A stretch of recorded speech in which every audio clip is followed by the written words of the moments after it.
Hey guys, what's up? Welcome back here to today's edition of Advanced Bass Fishing, and much appreciated you guys swinging by, checking out today's video. Always appreciate having you guys around here. And guys, today I want to talk about the magic of a chartreuse jig, a jig that has chartreuse strands in it, especially during the fall time of the year for catching bass.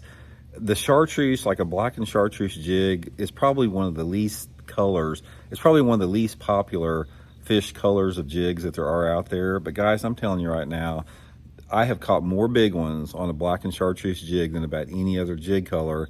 And I want to talk today about the situations it works good in, and sort of go over those type of scenarios. So we're going to get into that. And also guys, the key, I'm telling you right now, the key on a black and chartreuse jig is you got to use living rubber. This is my Blaukat Throwback jig. It's one of the few jigs on the market that has living rubber. It's got a hand-tied live rubber skirt. I'll put my Tackle Warehouse link in the description to the Blaukat Throwback jig here, black and chartreuse. You can't get the same look with silicone. If you guys have seen a black and chartreuse silicone jig, it looks completely different. Number one is, since they use a collar, like a rubber collar on a silicone jig, it doesn't flare out like that, and this hand tie makes the rubber flare out. And also in the water, when you see a black and chartreuse jig in the water that has living rubber on it, it has a very distinct glow in the water that silicone does not put out. And I can promise you guys, if you and I were fishing and they were biting a black and chartreuse jig and I was using the black and chartreuse living rubber, or you were using the black and chartreuse living rubber, whoever was using the black with chartreuse silicone would get their butt kicked. You can't compete against it. So definitely just pick you up some of those at Tackle Warehouse, the black and chartreuse living rubber there. Okay, now let's talk a little bit about the situations and conditions it works in, because this is a very situational color, like a lot of colors are. Some colors are a little bit more versatile, like say for example, any type of a brown jig it's got a pretty diverse situational conditions that it works good in. But black and chartreuse has got a very narrow situation. But when you get in that situation, there's not a better color out there. Number one, guys, is this is one of the rules in bass fishing that I have figured out. Anytime it's raining and you're fishing a jig, a black and chartreuse jig will outproduce any other color in the rain. I don't care if the water visibility is 6 inches or 5 foot of clarity. If you got one of those days where it's raining, like moderate rain, like it's raining decent all day long and low light conditions, guys, put you on a black and chartreuse jig. They will light it up in there. There's just something about that.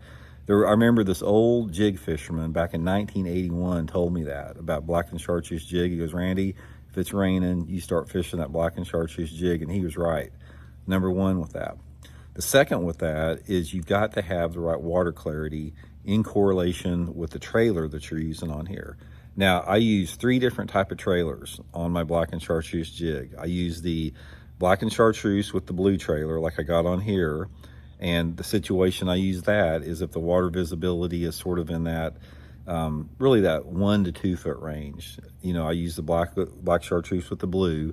If the water is cleaner than 2 foot deep, I'll use the green pumpkin trailer on this if it's a little bit cleaner. And if it's less than a foot, I'll use a black trailer, just like a solid black, or maybe even a black with blue flake trailer on there. Just stands out a little bit more. So, black trailer, blue trailer, and a green pumpkin trailer based upon the water visibility with that. Flipping and pitching on 25-pound test, Seaguar and Vizex line. That's what I do all the time. And it works really good in the fall time of the year. There's 2 windows that a black and chartreuse is going to work good. Number one is like September, October, and November. For whatever reason, they really, really like that color in the situations I'm talking about. They like other colors in different situations, but in that color, in that situation, they do. And in the late pre-spawn, like if you got water temperatures in the 50s and you got especially some off-colored water, that black and chartreuse can work really good. In fact, my first Bassmaster win at Bugs Island Lake came on a black and chartreuse jig in October.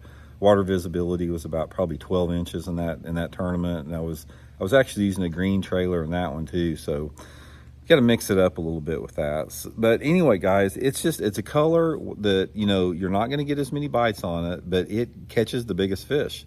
It's like a black and chartreuse jig. When they're biting a jig, will catch bigger fish than any other color that you have out there. There's just something about that color that the bigger fish should get aggressive on. So anyway, guys, hope it helps you guys out. Again, I'll put my throwback jig link in the description to the Blaukat Chartreuse. I use all three sizes. We offer a 3/8, a 1/2 ounce, and 5/8. I use all three depending upon the wind speed and the depth that I'm fishing. So hope it helps you guys catch a few, and we'll talk later.